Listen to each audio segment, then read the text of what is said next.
नमस्कार साथियों, आज मैं स्क्रीन पर लगे इस पोस्टर में जो व्यक्ति दिख रहा है, इस व्यक्ति की मैं बात करना चाहूँगा। यह व्यक्ति कोई मामूली आदमी नहीं है, न तो कोई मामूली इंसान है। ये 27 फरवरी सन 2002 में हुए गोधरा कांड के सिलसिले में ये सबसे बड़ा हिंदुत्व का चेहरा बनकर उतरा।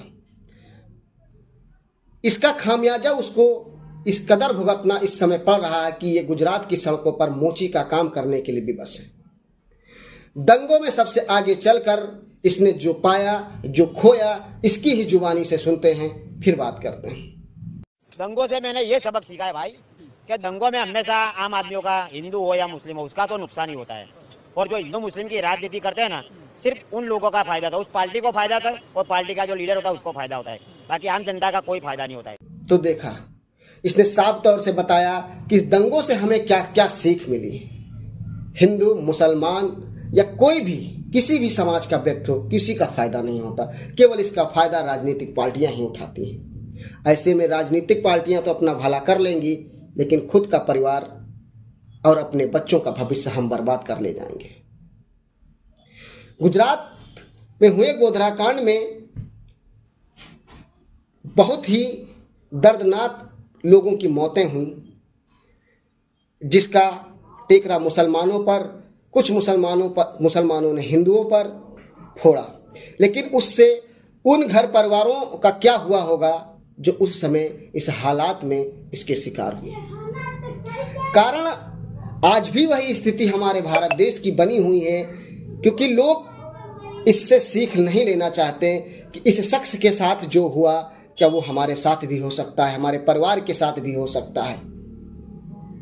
आज लोग अपनी वाहवाही लूटने के लिए, खुद को हिंदुत्व का चेहरा बताने के लिए मैदान में कूद पड़ते हैं, लेकिन ऐसा नहीं। वो हिंदुत्व तो बन जाते हैं, लेकिन जात उनका पीछा नहीं छोड़ती है, क्योंकि हिंदू के ठेकेदार आपका फायदा तो उठाएंगे, लेकिन बाद में आपको दलित, पिछड़ा कहकर अपमानित करके आपको बाहर निकाल देंगे, क्योंकि उनका मानना है कि अगर हम इसको आगे करेंगे, इसका चेहरा दिखाएंगे, तो शायद हम पीछे रह जाएं। इससे वो आपको आगे नहीं आने देंगे। इसलिए मेरा इस वीडियो के माध्यम से केवल उन भाइयों से और बहनों से भी निवेदन है कि कृपया दंगा भड़काने का काम न करें, दंगाइयों से दूर रहें, भारत देश की अखंडता पर वार न करें, जिससे भारत देश की अखंडता पर सवाल खड़े हों।